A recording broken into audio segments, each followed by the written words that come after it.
Hello everyone. So in the second unit we have come across the concept of measurable function. Hope so you are familiar with that. So if any function f is measurable, as per the definition we have to remember that for any x belongs to E such that f of x will be either less than alpha or greater than alpha or less than or equal to or greater than or equal to will be measurable as per the characterization of measurable function. Now in this session whereas in the third unit, let me continue few more theorems on sequence of measurable function. In the sense when we have a sequence which is measurable function. Fine. So now here is a statement. If E is a measurable set with measure of E is less than infinity, that is it is countable, and Fn be a sequence of measurable function defined on set E, and F is a function defined from E to real number, is a measurable function such that Fn of x converging to f of x for each x belongs to E. In the sense, if an element x belongs to E, all the Fn's will be converging to f, otherwise it is not. Then, given epsilon greater than 0 and a small quantity delta greater than 0, there is a measurable set which is subset of E with measure of A is less than delta and an integer n such that it satisfies this condition. In the sense, if a sequence fnx is converging to f of x, I can say the difference will be less than epsilon, and there will be a set which is subset of E which will be existing in a domain of a function. Fine. Now let me prove, and the proof is quite different, and moreover it is very important theorem. It has been asked in 2018.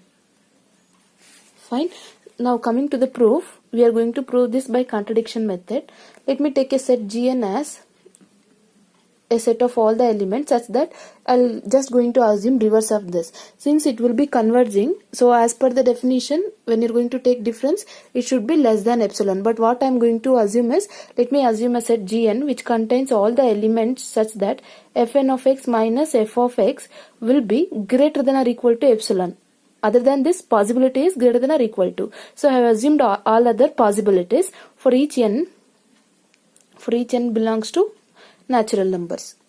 Fine. Since in the theorem itself it is given that all f and fn's are measurable. Why? Because it is a sequence of measurable function. Here it is clearly given.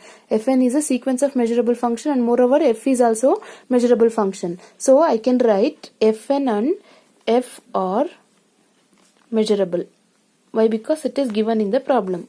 Since Gn is expressed as function of Fn and F. See here, Gn contains a set of elements of the form Fn and F. Right? So Fn and F are measurable as it is given in the theorem itself. So if Fn and F are measurable, Gn is expressed in terms of Fn and F. Therefore I can write Gn is also measurable. Gn is also measurable. Clear? Now, since Gn is measurable, let me define a set, say Ek, such that which is union of all the Gn's. What I have done is, I have assumed all the Gn's as all the measurable function in terms of measurable. Since it is measurable, therefore Gn will be measurable. If you are going to consider union of all the measurable function, again it will be measurable, right? As per the theorem, union of measurable function is measurable. So let me define a union of function and let me assign that as Ek. Thereby I can say, since union of measurable set is measurable, thereby I can say Ek is also measurable. It is just a logic. Fine. So Ek is also measurable. Fine. Now, Ek is a decreasing sequence of measurable sets. Right? So, Ek is decreasing sequence of measurable sets. Why? Why? Because it is given in the problem that measure of E is less than infinity. In the unit 2, I have solved the theorems on decreasing and increasing sequences. You just go through that. Why? Because I am using the same theorem statement here. Since measure of E is less than infinity, therefore whatever the sequence Ek you are going to define, that will be decreasing sequence. Suppose measure of E is greater than infinity, then it will be increasing sequence. Since measure of E is less than infinity, therefore Ek will be a decreasing sequence. So as I already told you, you just go through the session what we say decreasing and increase theorems on decreasing and increasing sequence. I have done clearly in the introduction part. If you go through that video, you can clearly understand this, otherwise you cannot. So as per the decreasing sequence definition, what can we say? Ek plus 1 will be contained in Ek. If it is increasing sequence, it is reverse of that. That is Ek will be subset of Ek plus 1.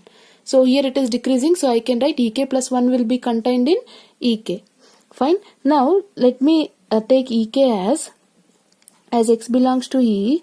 Why? Because Ek is expressed as union of all Gn. So Ek can be written as in this form. I am repeating once again, since Ek is expressed as union of Gk, meaning is elements of Ek will be of the form Gn. So Ek can be written as Fn of x minus f of x will be greater than or equal to epsilon for all n greater than or equal to k. Fine. Now we show that, let me take an element x belongs to E. Meaning is that, suppose if x belongs to E, implies that x will not be in Ek. Ek is different and E is different. Fine. If x is an element which is in E, x will not be in Ek. Suppose, let me prove the contradiction. Suppose if x belongs to Ek, what will happen? What I am trying to say is, if I am going to consider an element x in E, x in a set E, then x will not be in all the element Ek. Why? Because Ek is union of all Gn's. Fine. So x will, suppose x, meaning is x does not be in Ek. Suppose if x belongs to Ek, what will happen? Let me see. Suppose, I'll write here, suppose if x belongs to Ek, then as per the definition of Ek, what happens? So I can write Ek is, I'm repeating once again, this statement is very important. That's why I'm telling you again and again. If x belongs to E, then x should not belongs to Ek. I'm proving the reverse, that suppose what happen if x belongs to Ek. If x belongs to Ek, elements of Ek will be of the form this, that is magnitude of Fn of x minus f of x should be greater than epsilon, right? So since x belongs to Ek, I can write Fn of x minus f of x should be greater than or equal to epsilon. What is the meaning of this statement as per the theorem given? So if it is less than epsilon, then only Fn of x converging to f of x, right? But here what is the case we have obtained? It is greater than or equal to epsilon. Meaning is that Fn of x will never converging to f of x. Fn of x will never converge to f of x. But what is the given statement in the theorem? Fn of x will be converging to f of x. What I have arrived is contradiction. See, Fn of x converging to f of x only when this statement is true. That is what I have to prove. But what I have arrived is Fn of x will not be converging to f of x when it is greater than or equal to epsilon. That is, we have arrived a contradiction. Therefore, what I can say is x should not belongs to Ek forever and for some element k. Fine. Therefore, Fn of x minus f of x, in order to converge Fn of x to the function f of x, this value should be less than epsilon for all x belongs to E minus Ek. In the sense, x should not be, if x is in E, x should not be in Ek. Meaning of the statement is, if x is in E, x should not be in Ek. Either it will be in any one of the set or it may not be in both the set. Fine. So since Ek is a decreasing sequence function, Ek is decreasing function, so I have derived one statement. I have already sent the notes of the same also. In the second unit, you just go through the session increasing and decreasing sequence, theorems on increasing and decreasing sequence, where I have derived a first theorem on decreasing sequence. So statement is, if Ek is a decreasing sequence, I have proved the same statement. Limit n tending to infinity, measure of En is equal to measure of intersection n is equal to 1 to infinity En. So this statement I have proved for a decreasing sequence of function. Fine. So let me assume the statement. And clearly, measure of this set will never be equal to null set. In the sense, if you are going to consider this as pi, again that will be countable, right? So as I already told you, measure of null set will be equal to 0. In the first unit, I have proved this. I have given this as an example for one of the theorem. You just go through that. Fine. Now, for any delta greater than 0, we can find a natural number, positive natural number. N greater than 0 is none other than positive natural number, such that measure of E1 and measure of E2, whatever the measure you are going to consider, measure of En will be less than delta. This is from the theorem definitions I am writing.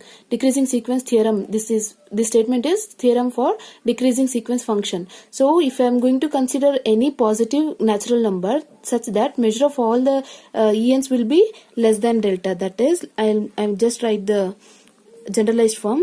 Measure of En will be always less than delta for all n greater than or equal to n. Clear? Now this is for generalized case. Now let me take in particular, that is for, let me write in particular for n is equal to capital N. I have proved for all n greater than or equal to n. Let me take for particular n value is equal to capital N. That is measure of En is less than delta. I have proved. Now let me take En is equal to A. Then when you're going to take En as A, I can write this as measure of A is less than delta. If you're going to consider E minus A, I can write E minus A places En.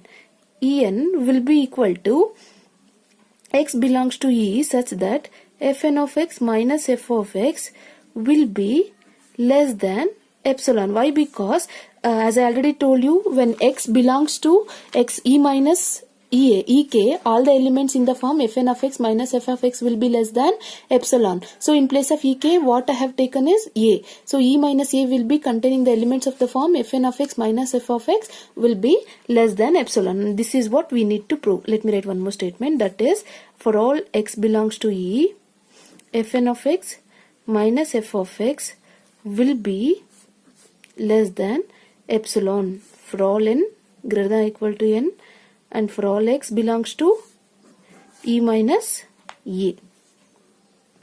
For all x belongs to E minus A, and measure of A should be less than delta. I have written all the statement individually, so I am writing it together. So this is what I need to prove is, see here, Fn of x minus f of x less than epsilon for all n, and for all x belongs to E minus A, and measure of E should be less than delta. So if A is less than delta, I am proving for generalized case, that is measure of A should be less than delta. So hope so it is clear. Now we have one more corollary based on the same theorem. So let me do that.